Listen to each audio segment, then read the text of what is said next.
Last month, my partner Karis, who is a musician, had a show that was rodeo themed. And of course, in my usual fashion, about 2 weeks before the show, I said, oh my gosh, I have to make a rodeo outfit. So come along with me through this week of chaos and let's see if I can make a full rodeo outfit in 5 days from all things that I already own.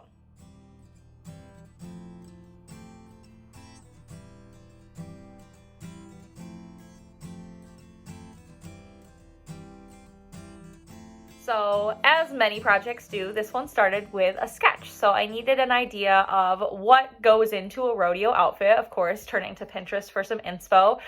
So deciding what goes into a rodeo outfit, what do I have that will fit into the brief, and what do I need to make to complete this outfit and make it a full getup. So I started with the vest because for me at least, it is the most important part of any outfit, especially this particular rodeo outfit. So I started with the vest to get an idea of the shape, of the dimensions, of where I wanted it to hit on my body, and all of that. Next, I added the pants, which of course needed to be at least boot cut, some sort of wide leg pant. I knew I didn't have any pants that quite fit this brief, so I decided that I was going to upcycle a pair of pants that I already had that were already in my hem pile that I hadn't been wearing. I wanted to add some side panels to make these boot cut pants, which I thought would be a fun way to give these pants new life that I was already not wearing and wanting to change in some way. I also needed a blouse with puffy sleeves, of course. I wasn't sure about the details of this yet, but I just started with a basic puffy sleeve blouse.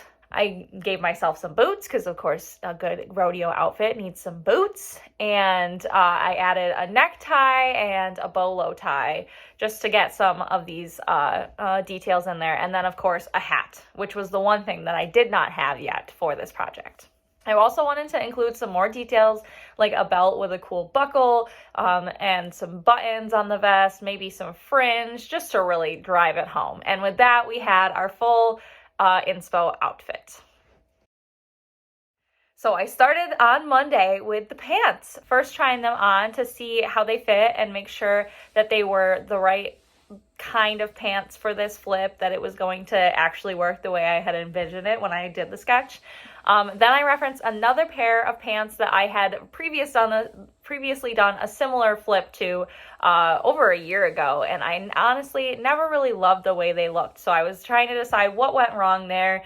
Two things were that I decided I was going to fix in this project were starting the panel significantly higher up the leg to make it kind of blend in more and feel like more of the more part of the pants.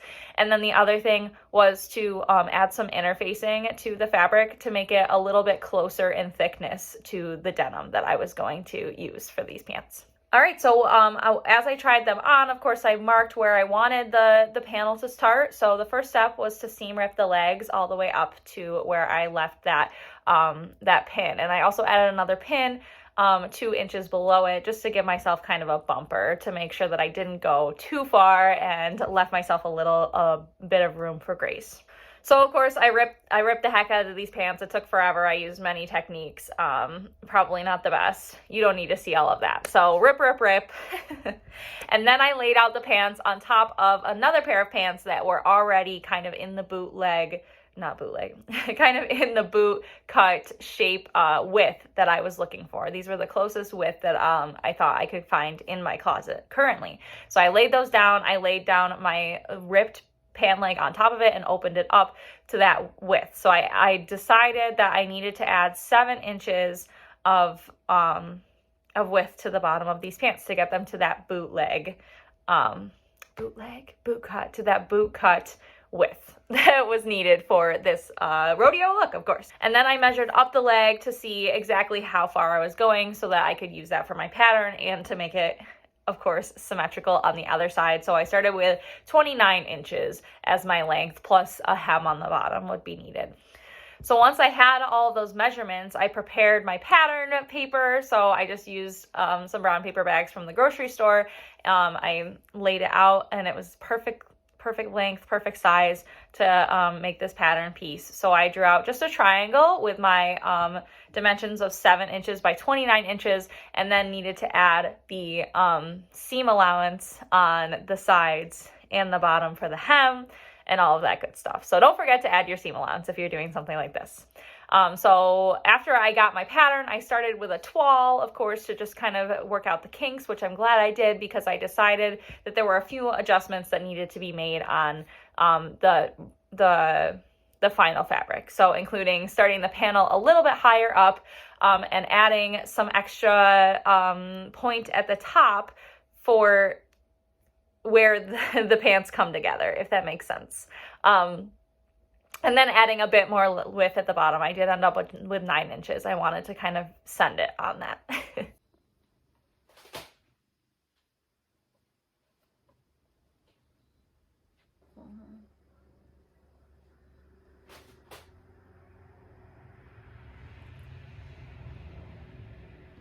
All right, with my new measurements in hand, written on my paper, it was time to start cutting my good fabric, my final fabric. And for this, I decided to just draw the dimensions, the triangle, directly on the fabric instead of going back and making another pattern piece for time's sake, for not feeling like it, for whatever excuse you might want to include here. So I brought out my nice fabric. This fabric was something that I bought several months ago at a secondhand craft store near me, that it was on like the dollar rack, and I just wanted it. I thought it was really cool. It felt kind of suede, soft-y, and I thought eventually I would find something to do with it, and I'm so glad that I did get it. And like I said, I think it was $1, and it says here that it's like 2.5 yards of fabric. So pretty good deal on that. The fabric was really the key to this whole outfit. When I was going through my stash trying to figure out what to make, this fabric, as soon as I saw it, just like lit something up in me, and everything came together. It all made sense. So I was hoping that it would come out at least close to how I envisioned. So after getting the dimensions on, I of course cut, pinned, chose a thread color that would match closely, and sewed right sides together to get my first leg. So I turned it out, and we had a boot cut leg, and it looked pretty darn good. The lines were straighter than expected, and I was happy with where we were at.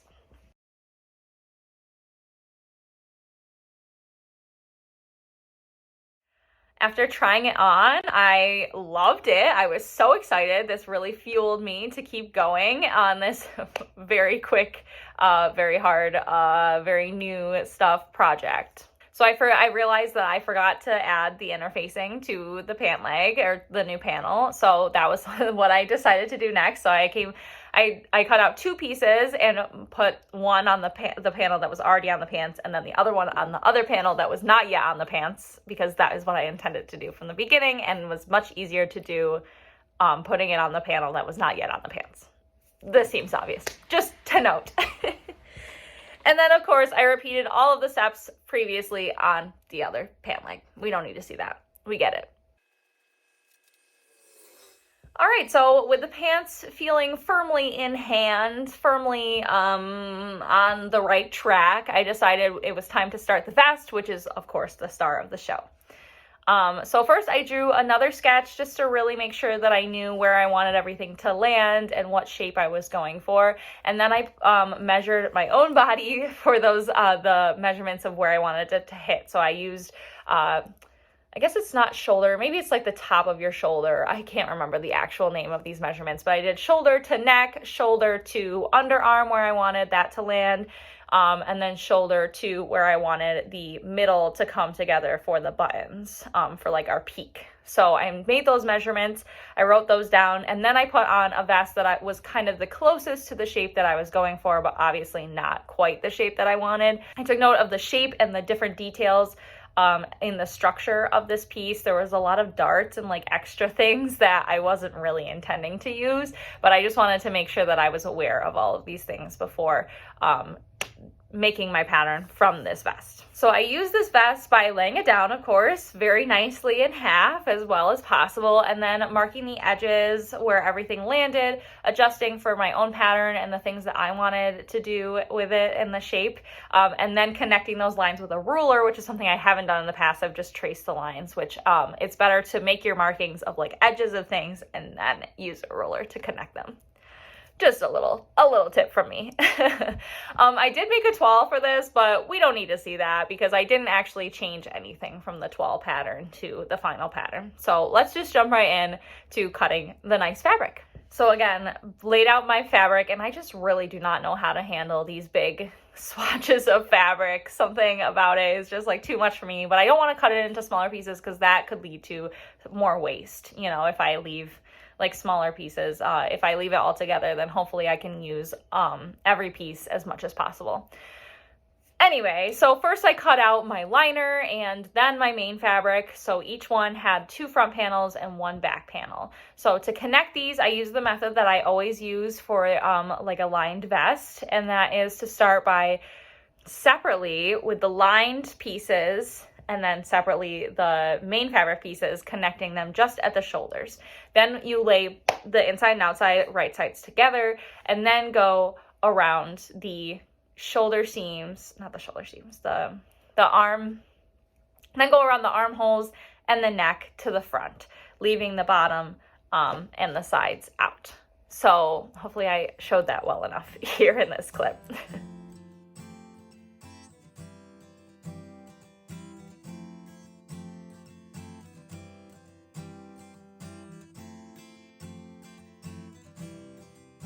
So then, of course, we turn it out. We pull it out through the arm hole, which is why the shoulders are not connected from the in and the out, because that's where we pull it out. And then it's time to connect the side seams. So these ones you want to connect inside to inside and outside to outside, right sides together in a straight line. This one kind of breaks my brain, but if you can see it properly, hopefully that helps. And then of course we turn that back outside, inside out, we, you know, make all the seams nice. And then the final seam is the bottom, which we, put everything inside of, connect right sides together, and just sew a straight line across, leaving a hole to turn it out. Do not forget the hole to turn it out. It sucks having the seam rip. And that's pretty much it.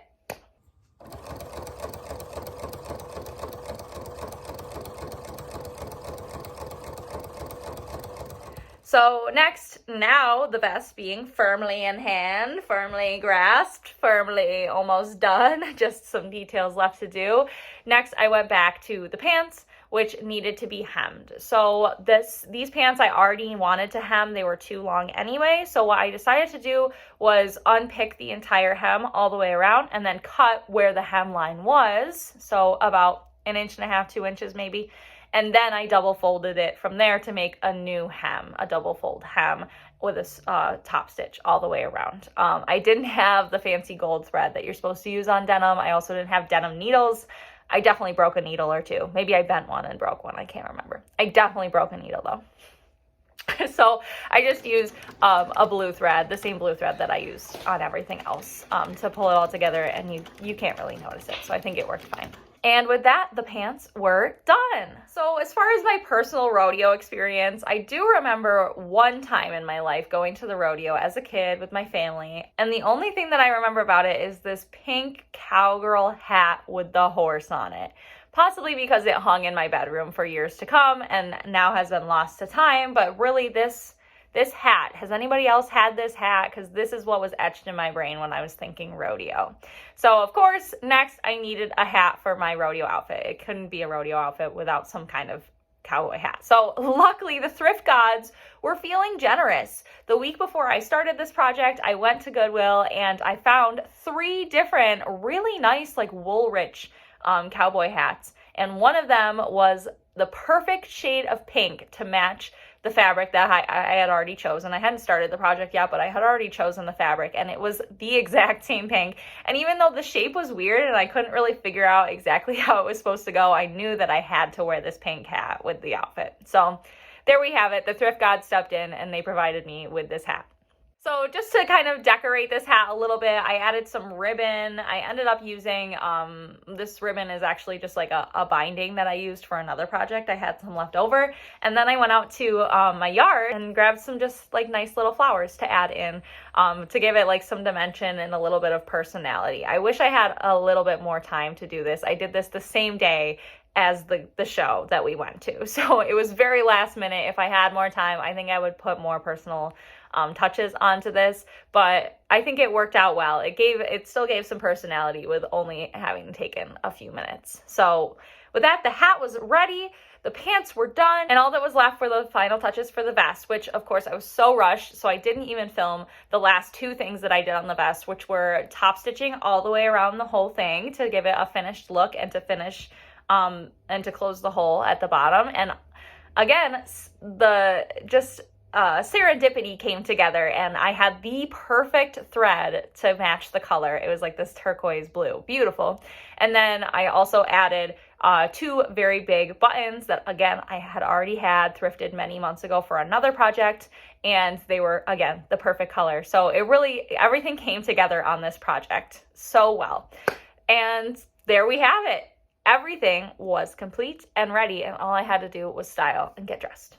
So in addition to the vest and the pants, obviously we needed some other items. So I also wore my puffy white top that I upcycled in my Ren Fair outfit, which you can watch the video here somewhere. I also wore just my go-to boots that I wear all the time. I thought they fit the brief really well. I added my bolo tie, which again I already had, and matched everything perfectly.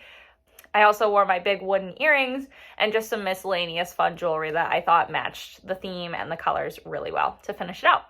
And there we have it. I cannot believe that I designed and created this whole outfit in a week with all things that I already own besides from the cowboy hat. It somehow came out both exactly how I envisioned it and also like way more than I envisioned, if that makes sense. I feel like that's usually how it goes when you make a project such as this.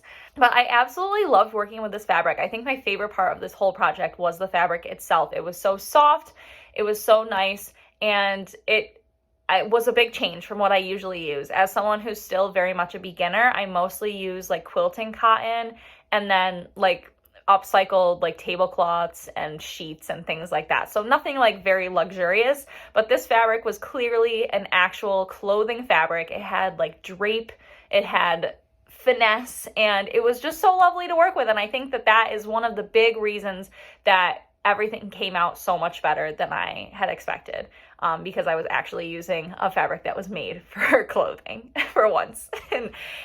So definitely in the future, I want to continue to try using more like actual, nice fabrics with drape and shape and things like that. It felt so luxurious just to work with this and to feel like I was actually a fashion designer a little bit, using some like actually nice fabric. Overall, I'm just so proud of how this came out. I'm so proud of myself for doing this start to finish, designing a full outfit and making the whole thing and feeling good about the final product and actually feeling like I will wear these items again, separately, together, wherever. And in the end, I had the coolest rodeo outfit. I did not win the costume contest, but I won my own costume contest in my own mind. My own prize was having these amazing clothes to wear again.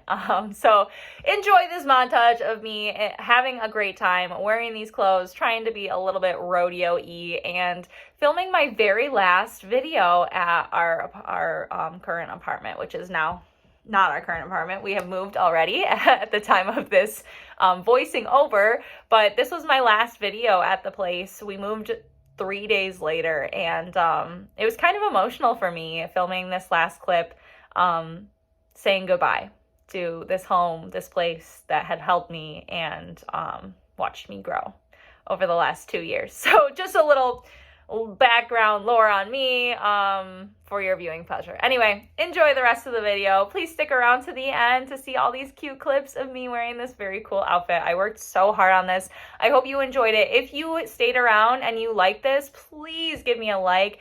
Maybe a subscribe. I'm Christina Amanita. Please come back. I love having you here. My whole point of this is to build community, to inspire you to do cool things, and to continue to inspire and motivate myself to make cool things. So if that sounds fun to you, please come back. I hope to see you in the next one. Make sure you hit that bell to be notified when it comes. Happy crafting. Bye.